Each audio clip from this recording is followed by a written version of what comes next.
വിശദമായ വാർത്തയിലേക്ക്. കൊച്ചി മെട്രോയുടെ ഉദ്ഘാടനത്തിന് മുന്നോടിയായുള്ള ഒരുക്കങ്ങൾ വിലയിരുത്താൻ മുഖ്യമന്ത്രി പിണറായി വിജയൻ കൊച്ചിയിലെത്തി.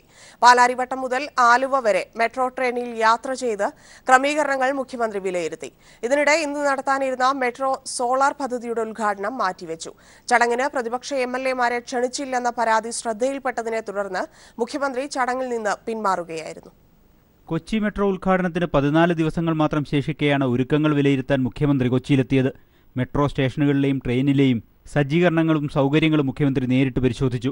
പാലാരിവട്ടം സ്റ്റേഷൻ മുതൽ ആലുവ സ്റ്റേഷൻ വരെ മെട്രോ ട്രെയിനിൽ മുഖ്യമന്ത്രി യാത്ര ചെയ്തു. വനിതാ ഡ്രൈവർമാർ ഉൾപ്പെടെയുള്ള KMRL ജീവനക്കാരുമായി മുഖ്യമന്ത്രി ആശയവിനിമയം നടത്തി. മുൻ MPയും CPIM ജില്ലാ സെക്രട്ടറിയുമായ P. Rajeev, KMRL MD Elias George തുടങ്ങിയവരും മുഖ്യമന്ത്രിക്കൊപ്പമുണ്ടായിരുന്നു. ഇന്ന് നടത്താൻ നിശ്ചയിച്ചിരുന്ന മെട്രോ സോളാർ പദ്ധതിയുടെ ഉദ്ഘാടനം മാറ്റിവെച്ചു. സ്ഥലം MLAയെ ചടങ്ങിന് KMRL ക്ഷണിച്ചില്ലെന്ന പ്രതിപക്ഷ നേതാക്കൾ ചൂണ്ടിക്കാട്ടിയതിനെ തുടർന്ന് മുഖ്യമന്ത്രി ചടങ്ങിൽ നിന്ന് പിന്മാറുകയായിരുന്നു. മുഖ്യമന്ത്രിയുടെ കൂടി അനുമതിയോടെ മറ്റൊരു തീയതി നിശ്ചയിക്കുമെന്ന് KMRL MD ഏലിയാസ് ജോർജ് പറഞ്ഞു. ഒരു സ്വിച്ച് ഓൺ കർമ്മം പ്ലാൻ ചെയ്തിട്ടുണ്ടായിരുന്നു സോളാറിന് വേണ്ടി. അതിപ്പോൾ തൽക്കാലം ചെയ്യേണ്ട, അതൊരു ഫംഗ്ഷനായിട്ട് പിന്നെ ചെയ്യാൻ തീരുമാനിച്ചു. പരീക്ഷണ ഓട്ടങ്ങളെല്ലാം വിജയകരമായി പൂർത്തിയാക്കിയ കൊച്ചി മെട്രോ ജൂൺ 17 നാടിന് സമർപ്പിക്കും.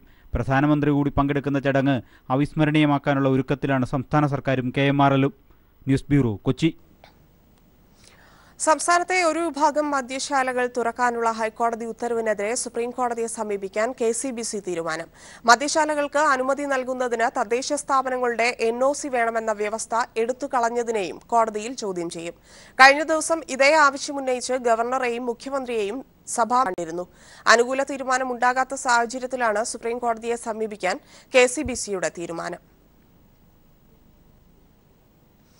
സർക്കാരിന്റെ മദ്യനയം കൂടിയാലോചനയ്ക്ക് ശേഷം ഉടൻ പ്രഖ്യാപിക്കുമെന്ന് എക്സൈസ് മന്ത്രി TP രാമകൃഷ്ണൻ.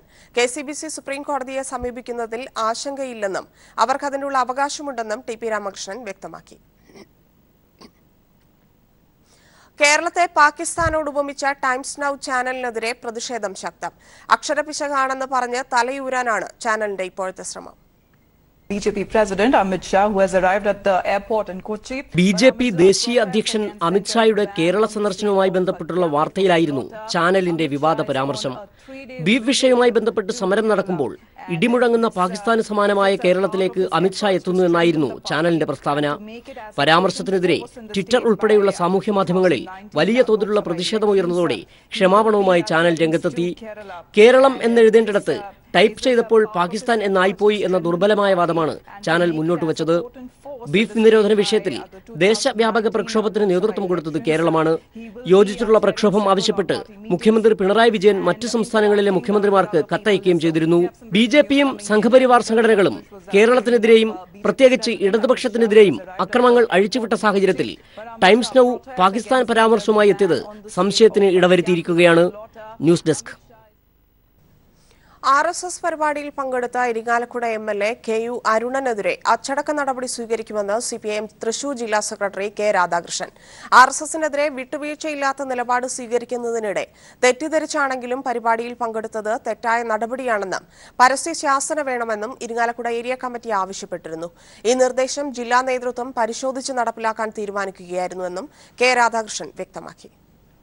RSSനോടും സംഘപരിവാറിനോടും വിട്ടുവീഴ്ചയില്ലാത്ത നിലപാടുകൾ സ്വീകരിച്ചുകൊണ്ട് മുന്നോട്ട് പോവുകയാണ്.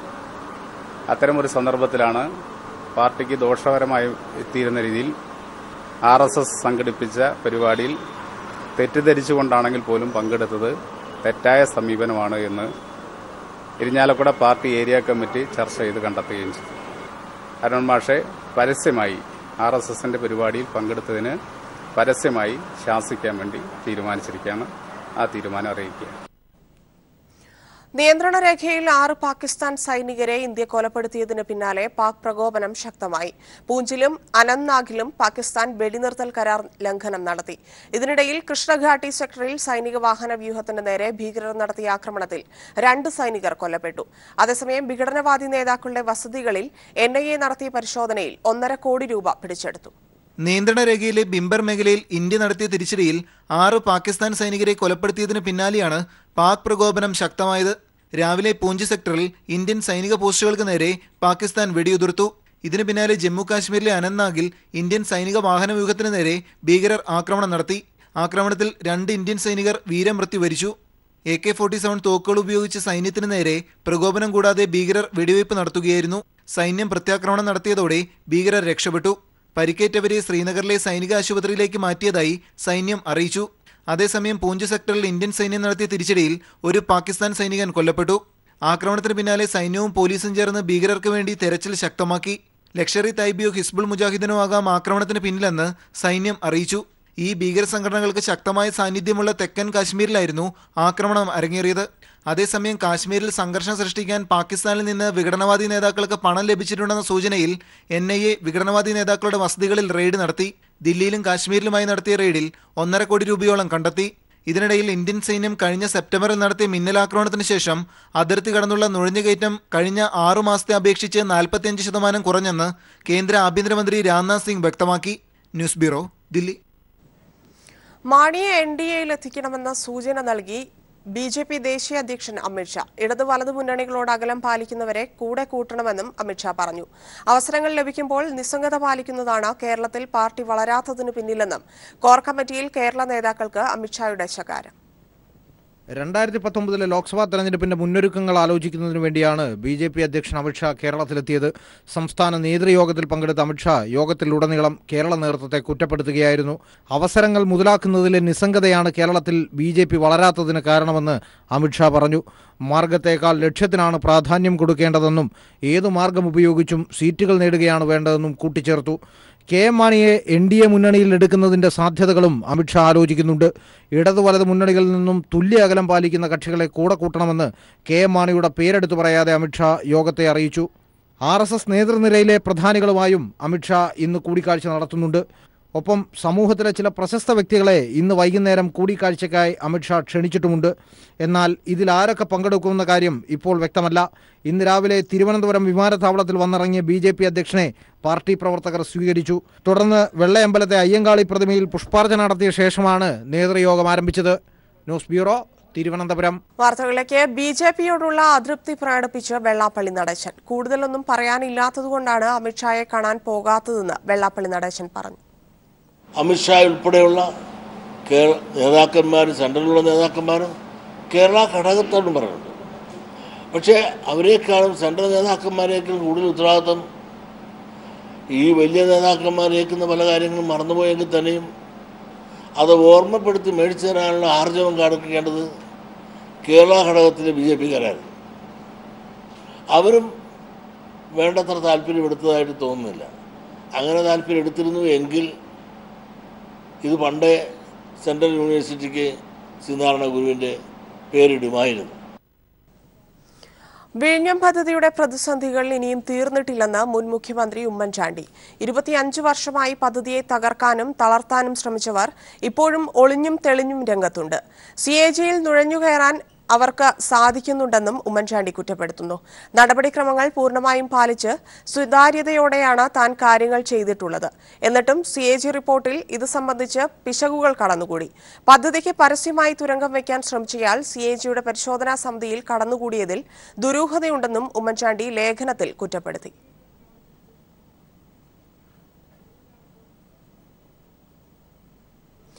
കർണാടകയിലെ കർഷകർ അനുഭവിക്കുന്ന വരൾച്ച കെടുതികൾക്ക് പരിഹാരം കാണണമെന്നാവശ്യപ്പെട്ട് CPMന്റെയും കർഷക സംഘത്തിന്റെയും നേതൃത്വത്തിൽ 550 കിലോമീറ്റർ പദയാത്ര നടത്തി. ഇന്ന് ചിക്കബല്ലാപൂർ ജില്ലാ ആസ്ഥാനത്ത് 5000-ലധികം കർഷകർ പങ്കെടുത്ത പ്രകടനം നടന്നു.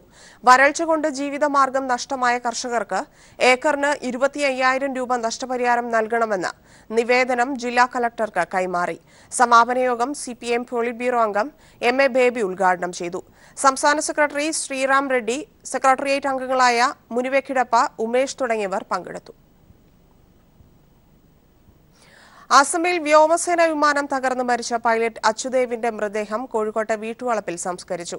പൂർണ്ണ സൈനിക ബഹുമതികളോടെയായിരുന്നു സംസ്കാര ചടങ്ങുകൾ. ഇന്ന് രാവിലെ 11 മണിയോടെയാണ് വ്യോമസേന വിമാനാപകടത്തിൽ മരണപ്പെട്ട ഫ്ലൈറ്റ് ലഫ്റ്റനന്റ് അച്യുദേവിന്റെ മൃതദേഹം കോഴിക്കോട് കരിപ്പൂർ വിമാനത്താവളത്തിൽ എത്തിച്ചത്. ശേഷം റോഡ് മാർഗം പന്തീരങ്കാവ് പന്നിയൂർക്കുളത്തെ ജന്മനാട്ടിലും എത്തിച്ചു. 3 മണിവരെ പൊതുദർശനത്തിന് വെച്ച ശേഷമാണ് സംസ്കാര ചടങ്ങുകൾ നടന്നത്. സംസ്ഥാന സർക്കാരിനെ പ്രതിനിധീകരിച്ച് മന്ത്രി കടന്നപ്പള്ളി രാമചന്ദ്രൻ അന്തിമോപചാരം അർപ്പിച്ചു. മറ്റ് ജനപ്രതിനിധികളും അന്ത്യാഞ്ജലി അർപ്പിക്കാൻ പന്നീർകുളത്തെ വീട്ടിൽ എത്തിയിരുന്നു. കോയമ്പത്തൂർ സൈനിക ക്യാമ്പിലെ 60ഓളം സൈനികരാണ് സംസ്കാര ചടങ്ങുകൾക്ക് നേതൃത്വം നൽകിയത്. പൂർണ്ണ സൈനിക ബഹുമതികളോടെയാണ് സംസ്കാര ചടങ്ങ് നടന്നത്.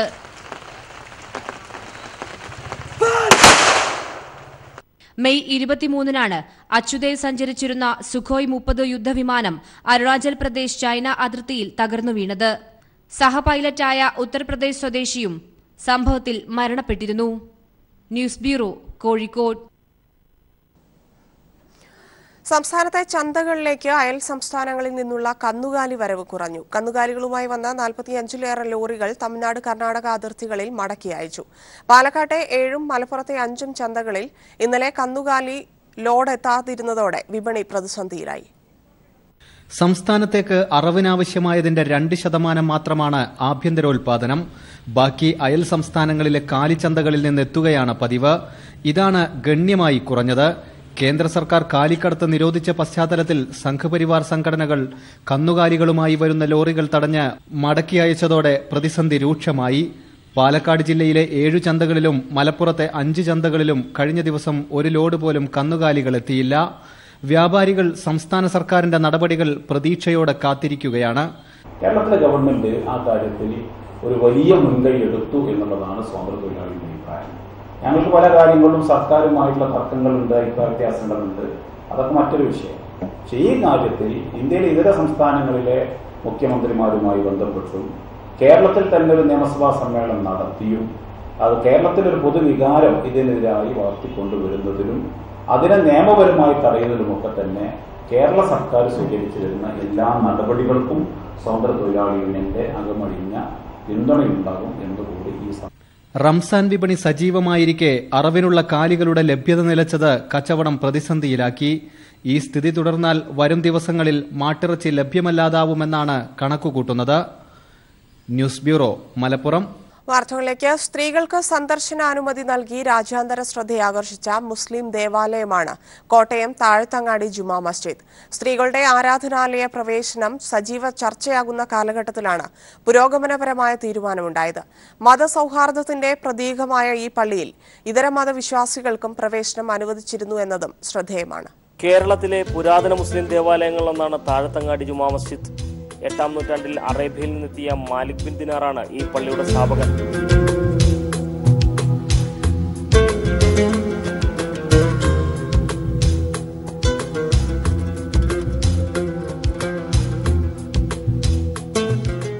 നിഴൽ ഘടികാരം, ഒറ്റക്കല്ലിൽ തീർത്ത ഹൗൾ, തടിയിൽ തീർത്ത ഖുർആൻ വാക്യങ്ങൾ, കൊത്തുപണികൾ എന്നിവ ക്ഷേത്രമാതൃകയിൽ നിർമ്മിച്ച പള്ളിയുടെ പ്രത്യേകതകളിൽ ചിലതാണ്. സ്ത്രീകളുടെ ആരാധനാലയ പ്രവേശനം സജീവ ചർച്ചയായിരിക്കുന്ന കാലഘട്ടത്തിലാണ് നിബന്ധനകളോടെയെങ്കിലും സ്ത്രീകൾക്കും പള്ളിയിൽ പ്രവേശിക്കാൻ അവസരമൊരുക്കി താഴത്തങ്ങാടി ജുമാ മസ്ജിദ് രാജ്യത്തിനാകെ മാതൃകയായത്. മുഴുവൻ മസ്ജിദുകളും മതസൗഹാർദ്ദത്തിന്റെ കേന്ദ്രങ്ങളാണ്. താഴത്തങ്ങാടി ജുമാ മസ്ജിദ് ആ കാര്യത്തിൽ വളരെയധികം ശ്രദ്ധ പതിപ്പിക്കുന്നുണ്ട്. പിന്നെ നമ്മുടെ ഈ മസ്ജിദിൽ സ്ത്രീകൾക്ക് പ്രവേശിക്കാനുള്ള ഒരു അനുവാദം കൊടുത്തത് കൊത്തുപണികളും ഇതിന്റെ ആ നിർമ്മാണ പ്രവർത്തനങ്ങളൊക്കെ കാണാനുള്ള ഒരു അവസരം കൊടുക്കുക എന്നുള്ളത്. കൊടുങ്ങല്ലൂരിലെ ചേരമാൻ മസ്ജിദ് നിർമ്മിച്ചതിന്റെ സമീപകാലത്ത് തന്നെയാണ് താഴത്തങ്ങാടി പള്ളി നിർമ്മിച്ചത്. കോട്ടയത്തെത്തുന്ന വിദേശികളും സഞ്ചാരികളും സന്ദർശിക്കാൻ ആഗ്രഹിക്കുന്ന സ്ഥലങ്ങളിലൊന്നാണ് താഴത്തങ്ങാടി പള്ളി. T P Prashanth, news bureau, Kottayam.